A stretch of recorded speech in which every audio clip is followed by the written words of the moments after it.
Bonjour et bienvenue dans notre nouvelle émission Revivaliste. Nous allons parler aujourd'hui de cette femme qui fut utilisée par le Saint-Esprit, Aimee Semple McPherson, la messagère de l'Évangile aux quatre angles. Aimee Semple McPherson, elle appartient à cette catégorie de femmes évangélistes exceptionnelles telles que Maria Woodworth-Setter ou encore Kathryn Kuhlman, qui ont marqué l'histoire de l'Église contemporaine de la mouvance évangélique protestante. Il s'agit de femmes tellement atypiques, femmes au caractère bien trempé, pourvues d'une onction indéniable. Elles ont prêché des centaines de sermons, activé la foi de multitudes, elles ont vu la gloire de Dieu avec une rare amplitude, elles ont subi la moquerie, mais aussi malheureusement la misogynie. Elles ont connu des périodes de douleur, de véritables traversées du désert. Et elles eurent aussi leur part d'ombre, comme chaque individu d'ailleurs. Elles sont exceptionnelles parce que celui qui les a appelées les a conduits à accomplir des œuvres hors du commun, hors normes, marquant leur ministère par le surnaturel. Mais il convient de le rappeler ici, toutes ces messagères furent des personnes comme vous et moi, des êtres de la même nature que nous. Elles nous rappellent seulement que Dieu utilise qui il veut et qu'il est souverain. Il utilise des vases de terre fragiles et destine ces vases à porter les richesses de sa gloire. Ainsi, Aimee Semple McPherson, ou plus simplement, c'est ainsi qu'on l'appelait Sœur Aimee, car c'est ainsi que beaucoup l'honoraient de ce titre, elle fut l'une d'entre elles. Je vous invite à découvrir les principales facettes de la personnalité et du ministère de celle qui accéda à son époque au rang, oui, il faut le dire, de célébrité médiatique. Eh bien, elle arrive au monde le 9 octobre 1890 à Salford, dans l'État de l'Ontario, au Canada. Elle va grandir au sein d'une famille fortement influencée par le méthodisme et l'armée du salut. À cette époque, les organisations évangéliques protestantes sont agitées par de vives aspirations au réveil. Les mouvements de sainteté, de prière et de guérison sont très actifs. Depuis 1875 à Keswick, en Angleterre, des réunions rassemblent régulièrement de grands auditoires assoiffés de vivre ce qu'on appelle à l'époque la seconde expérience. Les cœurs aspirent à une plus grande effusion, celle d'une immersion dans le Saint-Esprit. Les plus grandes figures enseignent, exhortent et cherchent Dieu. Ces rencontres ont véritablement servi d'allume-feu au réveil de Topeka, celui de 1901, l'autre réveil, celui du Pays de Galles en 1904, et celui d'Azusa en 1906. Aimee grandit dans cette période d'intense activité spirituelle et surnaturelle. Marquée par cette époque d'hyperactivité au plan de l'expansion de l'Église, elle développe ses propres principes et concepts d'évangélisation. C'est elle qui sera d'ailleurs à la source de cette formule bien connue au sein de la mouvance évangélique pentecôtiste, celle de l'évangile aux quatre angles, c'est-à-dire Jésus sauve, Jésus guérit, Jésus baptise dans le Saint-Esprit et il revient bientôt. Jésus sauve. Il y a 2000 ans, les anges annoncèrent que Jésus est le sauveur du monde. Regardez, l'ange déclara à Joseph, on peut lire ceci dans Matthieu chapitre 1er, versets 20 à 23, « Ne crains pas de prendre avec toi Marie, ta femme, car l'enfant qu'elle a conçu vient du Saint-Esprit. Elle enfantera un fils et tu lui donneras le nom de Jésus. C'est lui qui sauvera son peuple de ses péchés. » Tout cela arriva afin que s'accomplisse ce que le Seigneur avait annoncé par le prophète. « Voici, la Vierge sera enceinte, elle enfantera un fils et on lui donnera le nom d'Emmanuel, ce qui signifie Dieu avec nous. » Faisons aussi une lecture biblique qui se trouve cette fois-ci dans l'évangile de Luc au chapitre 2, à partir du verset 8 jusqu'au verset 11. Il y avait dans cette même contrée des bergers qui passaient dans les champs les veilles de la nuit pour garder leurs troupeaux. Et voici un ange du Seigneur leur apparut, et la gloire du Seigneur resplendit autour d'eux. Ils furent saisis d'une grande frayeur, mais l'ange leur dit « Ne craignez point, car je vous annonce une bonne nouvelle qui sera, pour tout le peuple, le sujet d'une grande joie, c'est qu'aujourd'hui, dans la ville de David, il vous est né un sauveur qui est le Christ, le Seigneur. » Le nom de Jésus, il signifie littéralement « l'Éternel est salut ». Par son ministère, Jésus a prouvé qu'il était bien le sauveur. Il a dit après avoir rendu visite à Zachée dans Luc 19, verset 9, le salut est entré aujourd'hui dans cette maison parce que celui-ci est aussi un fils d'Abraham. Mais regardez encore, dans Matthieu 9, versets 5 à 6, lorsqu'un infirme est amené par 4 hommes, Jésus dit, « Car lequel est le plus aisé de dire, tes péchés sont pardonnés ou de dire, lève-toi et marche. Or, afin que vous sachiez que le Fils de l'homme a sur la terre le pouvoir de pardonner les péchés, lève-toi, dit-il au paralytique, prends ton lit et va dans ta maison. » On continue. Jean 8, verset 11. À une femme adultère, Jésus va dire, alors qu'il pardonne ses péchés, « Je ne te condamne pas non plus, va et ne pêche plus. » Et encore, Luc 23, verset 43. Il s'agit cette fois-ci du brigand sur la croix, auquel Jésus dit, « Je te le dis en vérité, aujourd'hui tu seras avec moi dans le paradis. » Au cours de son ministère terrestre, Jésus a pardonné des péchés, permettant ainsi la réconciliation d'un grand nombre de pécheurs avec Dieu. Mais ce pardon était limité à ceux qu'il rencontrait sur sa route. Or, Jésus devait offrir la rédemption à toute l'humanité. Pour que cette grâce s'étende au monde entier, il fallait qu'il donne sa vie sur la croix. Sa mort est une mort rédemptrice. Mais si Jésus nous sauve, Jésus peut aussi nous guérir. Le péché a contaminé toute la nature humaine. La chute de l'homme a touché non seulement son esprit, mais aussi son corps. Comme conséquence directe de la chute, la maladie et la mort sont entrées dans le monde. Or, Dieu a établi un plan de restauration. L'un des noms de Dieu est Yahweh Rapha, c'est-à-dire l'Éternel guérit. Dieu veut restaurer sa création, mais par-dessus tout, il veut sauver et guérir ses créatures. Pour accomplir cela, il a un programme qui porte un nom, et ce nom c'est Jésus. Dans Romains 8, verset 22, Paul adresse ce message aux chrétiens de Rome. Il dit, « Or, nous savons que jusqu'à ce jour, la création tout entière soupire et souffre les douleurs de l'enfantement. » Lisez aussi dans Romains 8, 19, « Aussi la création attend-elle avec un ardent désir la révélation des fils de Dieu. » Le ministère de Jésus comportait ce domaine de la guérison divine. Voici ce que mentionnent les actes des apôtres dans Actes 10, 38. « Vous savez comment Dieu a oint du Saint-Esprit et de force Jésus de Nazareth, qui allait de lieu en lieu faisant du bien et guérissant tous ceux qui étaient sous l'empire du diable, car Dieu était avec lui. » La guérison est une partie importante du ministère de Jésus. Les prophéties de l'Ancien Testament annonçaient déjà la guérison divine accomplie par Jésus.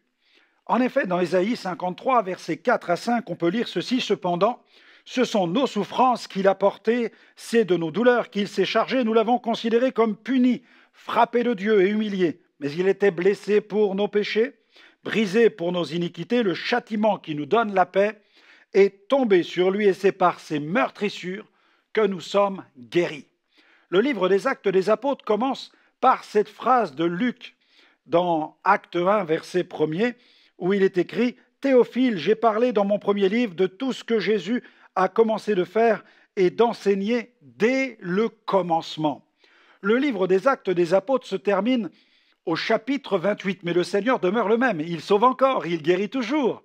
Et qui plus est, Jésus baptise aussi dans le Saint-Esprit. Dans Hébreux 13, verset 8, on peut lire « Jésus-Christ est le même hier, aujourd'hui et éternellement. » Oui, Jésus sauve, Jésus guérit, mais il baptise aussi du Saint-Esprit. Le Père a fait la promesse de baptiser ses enfants dans le Saint-Esprit.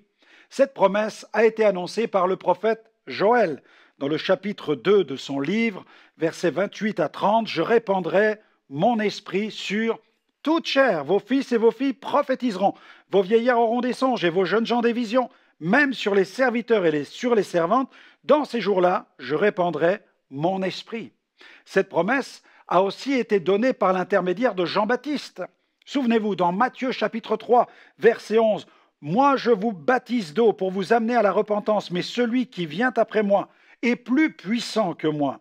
Et je ne suis pas digne de porter ses souliers. Lui, il vous baptisera du Saint-Esprit et de feu. » Enfin, elle a été annoncée par Jésus lui-même. Dans Luc 24, 46, 49, on peut lire encore ce passage. « Aussi il est écrit que le Christ souffrirait, qu'il ressusciterait des morts le troisième jour, et que la repentance et le pardon des péchés seraient prêchés en son nom à toutes les nations, à commencer par Jérusalem.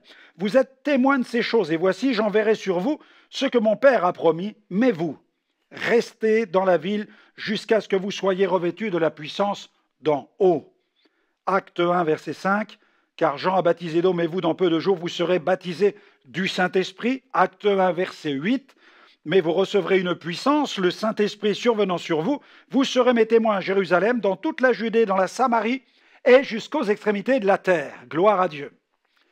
Par la suite, Pierre dit à son tour, dans Acte 2, 38-39, Pierre prêche, et voici ce qu'il prêche. Repentez-vous, que chacun de vous soit baptisé au nom de Jésus-Christ pour le pardon de vos péchés, et vous recevrez le don du Saint-Esprit, car la promesse est pour vous, pour vos enfants, pour tous ceux qui sont au loin, en aussi grand nombre que le Seigneur notre Dieu les appellera. Et cette promesse a trouvé sa réalisation le jour de la fête de la Pentecôte à Jérusalem, il y a environ 2000 ans, dans Acte 2, versets 1 à 3. Le jour de la Pentecôte, ils étaient tous ensemble dans le même lieu. Tout à coup, il vint du ciel comme un bruit comme celui d'un vent impétueux. Il remplit toute la maison où ils étaient assis. Des langues semblables à des langues de feu leur apparurent, séparées les unes des autres, et se posèrent sur chacun d'eux. Ils furent tous remplis du Saint-Esprit et se mirent à parler en d'autres langues, selon que l'Esprit leur donnait de s'exprimer. Nous trouvons dans la Bible d'autres références au baptême dans le Saint-Esprit. Par exemple, lors du réveil en Samarie, dans Acte 8, verset 15, ceux-ci, arrivés chez les Samaritains, prièrent pour eux.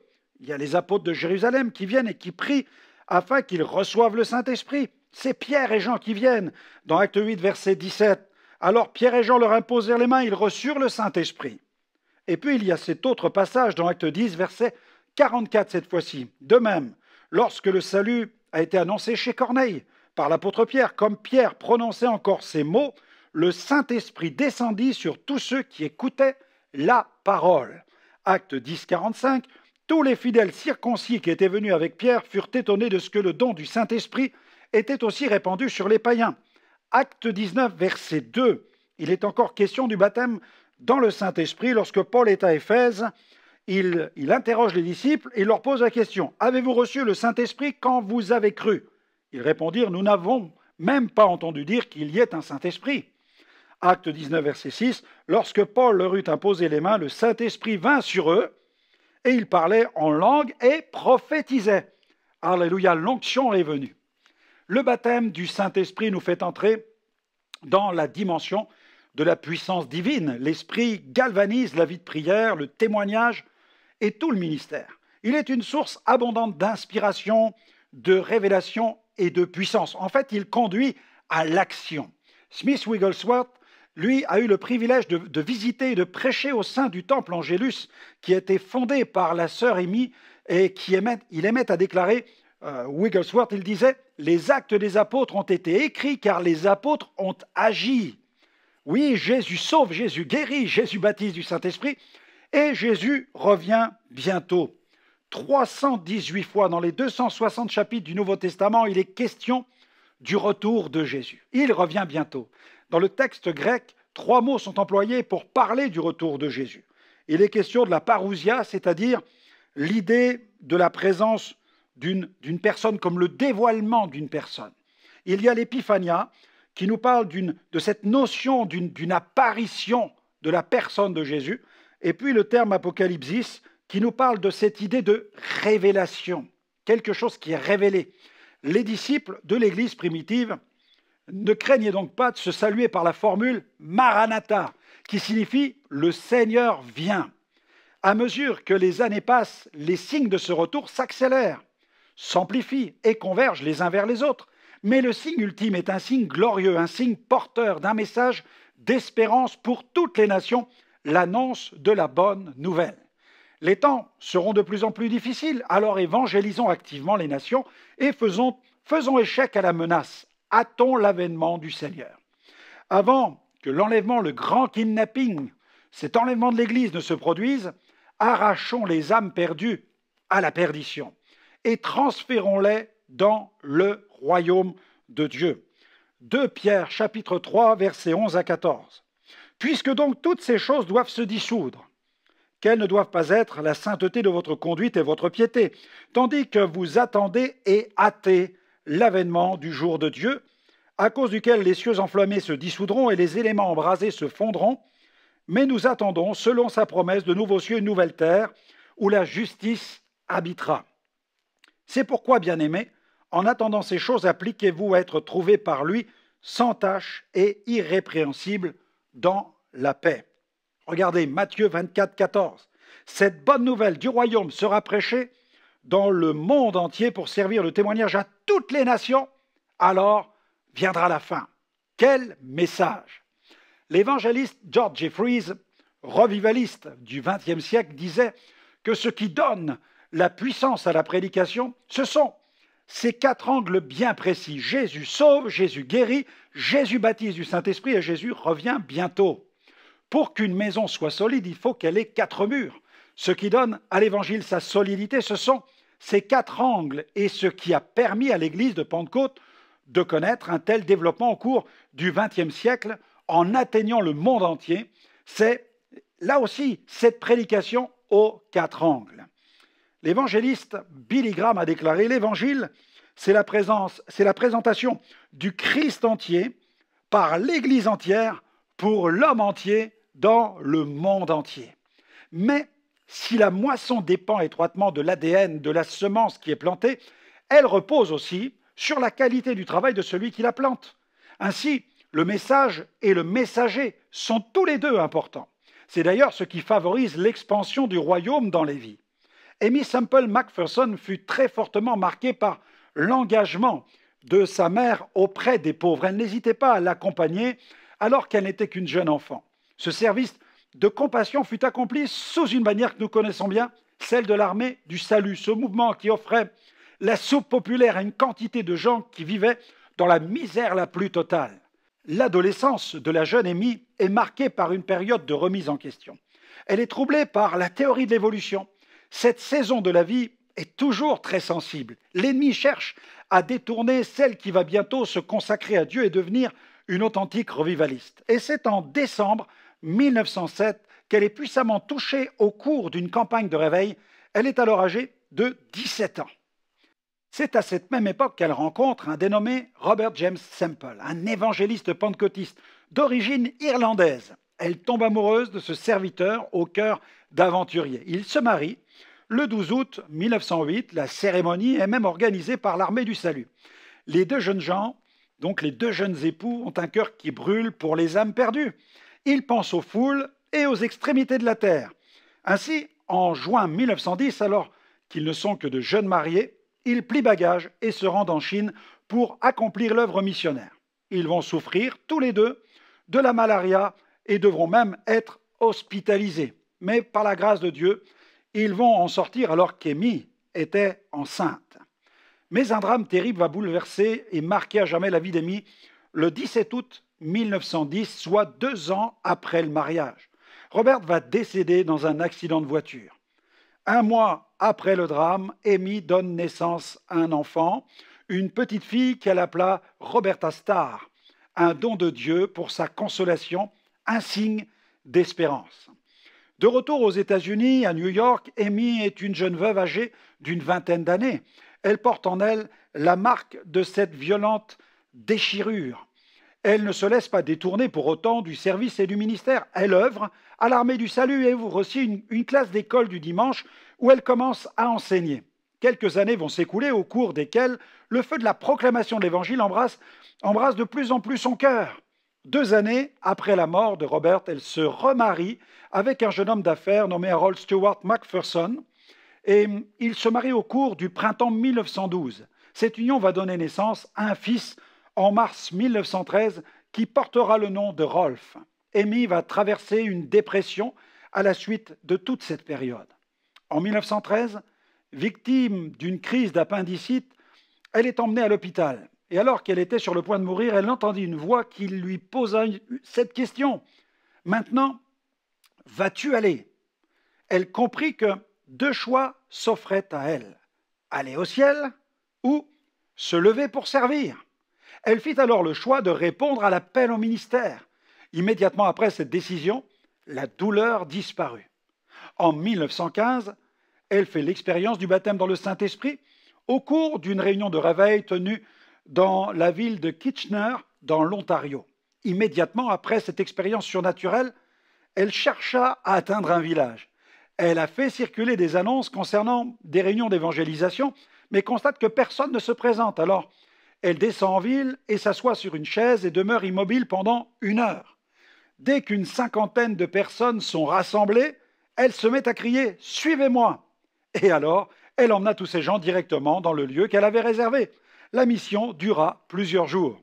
En 1916, elle est âgée de 26 ans. Elle achète un véhicule, le Full Gospel Car. Avec sa mère, Mildred Kennedy, sans oublier ses 2 enfants, elle met sur pied des campagnes mobiles. Elle va se démarquer par son style. En effet, vêtue de manière chic comme à son habitude, elle se tient debout à l'arrière de la décapotable et prêche la bonne nouvelle à l'aide d'un mégaphone. Elle laisse transparaître ce désir de devenir une personnalité évangélique à l'impact médiatique. D'ailleurs, dès 1917, elle crée son propre magazine, The Bridal Call. Elle y insère de nombreux articles adressés aux femmes qui servent. La culture du contenu y est charismatique. Et puis, fin 1918, elle arrive à Los Angeles. Sa mère trouve une grande salle disposant de 3500 places, le Philharmonic Auditorium. La foule est au rendez-vous. Nombreux sont ceux qui attendent des heures pour entrer et l'écouter. En 1920, elle vient s'établir à Los Angeles. En 1921, elle vient de dépasser la trentaine d'années. Elle démarre une œuvre d'évangélisation dans la ville d'Oakland, en Californie. Elle va très vite prêcher à la radio et tenir des émissions régulières. Considérée comme un véritable phénomène à cette époque, elle fait déjà la une de nombreux journaux. Mais Amy va faire face à de sérieuses tensions au sein de son couple. Son mari s'oppose de plus en plus à son ministère. Cette crise va donner lieu à un divorce en 1921. En 1923, elle fonde l'église Foursquare, l'église aux 4 angles.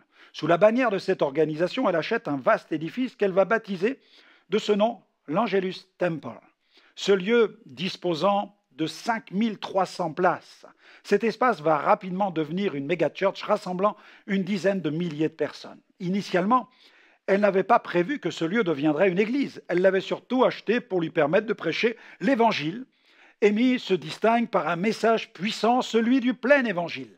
Elle n'hésite pas à illustrer ses messages, les mettant en scène en s'entourant de toute une équipe. Sa communication est si pertinente que des personnalités telles que Charlie Chaplin viennent non seulement l'écouter, mais aussi la voir. Elle sait captiver son public, son auditoire. Elle met sur pied des parades. Ses marches furent des marches pour Jésus avant l'heure. Son originalité et sa personnalité flamboyante se vérifient dans tous les domaines de son existence. Malheureusement, sa vie est émaillée de critiques et de rumeurs touchant à sa vie morale et son rapport avec l'argent. Son exubérance inquiète et agite tous les fantasmes. De son côté, elle garde toujours dans son cœur ce magnifique fardeau de la mission. Atteindre les non-atteints est un feu qui brûle au plus profond d'elle-même. Elle ne peut oublier le prix qu'elle a payé lorsqu'elle s'est rendue en Chine avec Robert, son mari. En 1923, elle fonde son école biblique The Lighthouse of International Foursquare Evangelism. Elle n'hésite pas à soutenir et envoyer de nombreuses équipes missionnaires dans le monde. Elle sera précurseur de ces grandes organisations que nous connaissons aujourd'hui comme Jeunesse en Mission, Campus pour Christ ou Opération Mobilisation. En 1926, le 26 mai, alors qu'elle est âgée de 36 ans et qu'elle est au plus haut de sa popularité, elle disparaît brutalement de la scène publique. On parle même de kidnapping. Les spéculations concernant cette disparition vont bon train. Beaucoup pensent à une noyade, sachant qu'elle avait annoncé ce jour-là qu'elle se rendait à la plage. C'est d'ailleurs la version officielle qui fut annoncée publiquement dans son assemblée le soir de sa disparition. Dépassée par la situation, la mère d'Amy contacta dans l'urgence George Jeffreys en Angleterre pour qu'il vienne la secourir dans l'administration de cette grande œuvre du temple Angélus. Les recherches se poursuivent à grande échelle. Différentes rumeurs commencent à se répandre. En effet, au cours de cette même période, un homme, membre de l'équipe d'Amy Simple McPherson, avait lui aussi disparu. À son retour, sa femme le quitta, convaincue qu'il avait une liaison avec elle. Un service funéraire commémoratif fut programmé en date du 20 juin. Mais quelques jours plus tard, à la plus grande stupéfaction, elle réapparut, affirmant avoir été kidnappée et emmenée au Mexique. Elle raconte qu'elle est parvenue à se défaire de ses liens et qu'elle s'est évadée. La police et bien des journalistes peinent à croire à un tel scénario. Un grand nombre de ceux qui l'avaient pleuré, soit près de 150 000 personnes, se précipitèrent en gare pour l'accueillir à sa descente du train. Cette histoire ne manqua pas de laisser derrière elle quelques zones d'ombre et une certaine méfiance à son égard dans la presse, portant un lourd préjudice à l'impact de son ministère. Beaucoup de commentateurs penchent davantage pour une escapade amoureuse. Son image sortira ternie de cet étrange épisode. La relation avec sa mère va se détériorer au point même de devenir violente. La rupture sera définitive. Livrée à elle-même, l'évangéliste commit de graves erreurs financières, donnant lieu ensuite à de nombreux procès. Au cours de la période de la Grande Dépression, Aimee Semple McPherson développa une branche sociale pour venir en aide à la population. En 1931, elle épousa un autre homme, membre de son assemblée, David Hutton, chanteur dans sa chorale, mais là encore, le mariage se solda par un nouvel échec, un divorce, en 1933. Elle est de plus en plus victime de surmenage, prêchant jusqu'à 20 fois par semaine. Elle décède en 1944, le 27 septembre, à l'âge de 54 ans, victime d'une overdose de sédatifs. Les médecins ont conclu à une mort accidentelle. La question de sa mort suscita là encore de nouvelles polémiques. Un cortège de 600 voitures accompagna sa dépouille jusqu'au cimetière de Glendale en Californie. Un ministère prit fin, mais l'œuvre initiée par le Saint-Esprit, le mouvement, lui, continua. De 1944 à 1988, son fils Rolf prit la direction de l'Église, exerça les fonctions de président au sein de ce mouvement qui continua à se développer. Elle compta ensuite d'autres présidents comme Jack Hayford. Sous son impulsion, cette Église contribua à l'émergence d'un mouvement de multiplication d'églises, Emerging Church Movement. En 2020, sur son site, l'église Foursquare se présente comme un mouvement composé de 90 000 églises avec 8,8 millions de membres dans 146 pays.